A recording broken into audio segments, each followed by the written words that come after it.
So today, one of the exercises I want to really look at and really help you fine-tune the technique and the form on is the slow eccentric step up. And one of my favorite movements, you've probably seen a few posts about that over the last few months.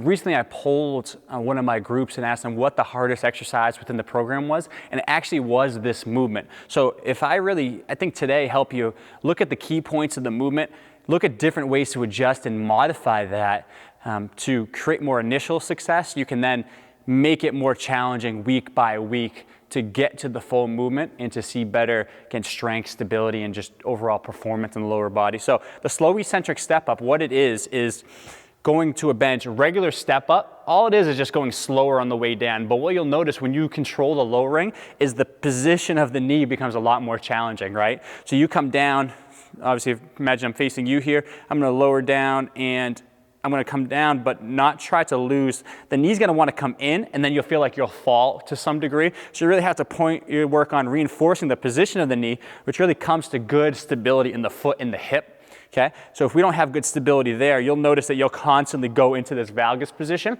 So that's one thing to look at or think about when you complete the movement. One big problem I see is people always do step-ups to the bench, okay? It's kind of what you see everywhere. People do step-ups to the bench, and it's just almost how it is. But this bench is actually pretty high. When I do step-ups, I actually do not even go to this height. So you can see my knee is slightly above my hip in this position. I want to actually set myself up a little bit higher on the floor or use a slightly lower surface because the higher you are, the more motion you have to control. And you have to think about if this is a movement that you're performing for the first time, we don't want to go through this large range of motion. We want to simplify that movement, really work on the key points of being able to go nice and slow down and maintaining the position of the knees before I go through a large range of motion. So just to look at me here, as I come up, drive, nice, slow and controlled. I get to a certain point and it's almost like, where's the ground, right? I'll fall or I lose my control and position before I get down to the ground. I want you to be able to slowly come back in contact with the ground because this top leg is doing all the work, okay? So in that instance, what we can do is I have a stack of plates here. We can add a couple plates to the ground to then build up the floor or find a slightly lower box or step or whatever you're using at the gym, okay? Stair at home, it can really be anything. So I'm going to set up two plates right here, and I want you just to watch the control that now I can carry out with this movement. So I see how slowly I can come down. I'm really able to maintain my position. So every week what I want to do here before I even add weights to this is start to reduce the amount of height I have between the floor and the bench, okay? So here, okay, I worked on this for a week or two at this level. I'm going to get rid of one of these plates. So I progress the movement is exactly the same. I progress the difficulty. Now it's a little harder. Now I have an extra 3 inches or so. I can already feel that difference. I could feel my knee starting to shift a little bit more. So that already made it a little more challenging. You don't necessarily always have to get to the point where you're lowering down to the ground. It really depends on how tall you are, but a good recommendation is to be able to do the slow eccentric step up eventually where the knee is slightly below the hip. So you want this just small degree of angle here like this between the knee and the hip. We don't want to be in a box that we're so high that we're forcing ourselves through a large range of motion. Yeah?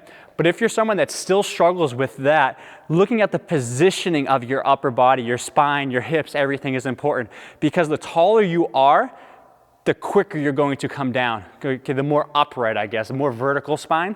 But what I can do, if I'm really having trouble lowering down slowly, is to start to really lean forward. Automatically from there, put you in a little bit more of a hip dominant position. I can feel like I'm engaging these muscles around the glute a lot better. And then I'm gonna come up. I'm still gonna go tall at the top because I wanna reinforce that good balance and position here on single leg stance.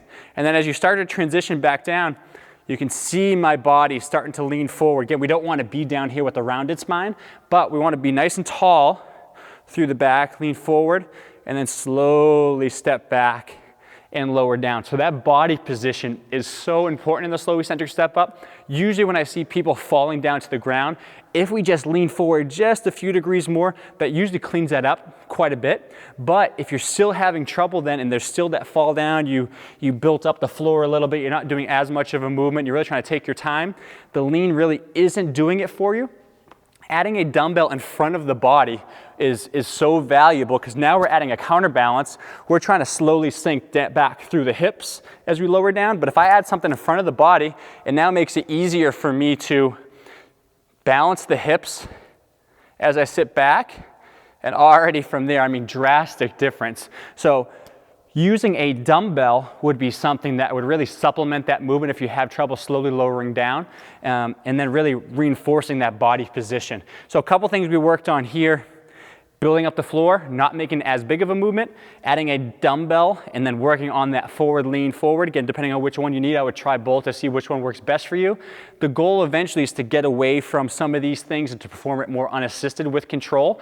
But throughout working on the slow eccentric step up, if you have trouble, this really shouldn't be the one single movement you're looking on. I think it's a great movement. If I had to give you one, this may be the one. But there should be other hip stability, core stability, balance exercises in there that are going to really help reinforce this. So if you notice you have trouble, instead of just struggling through, make sure you're adding in those other movements that work on balance and stability, hip activation, all those things, because those things will help reinforce better position when you get to the slow eccentric step up. So if you have any questions at all about this movement, I can highly recommend add it to your program. Once you get it down and you're able to go heavier and really load the leg to build lower body strength, holding dumbbells in your hand and still having that control. I mean, this is an exercise that could last you, honestly, months and months on end to slowly go from one step to the other. But once you get to those later ranges there where we're really progressing the movement, what you'll notice is so much better control through the hip, strength in the quad, balance, stability,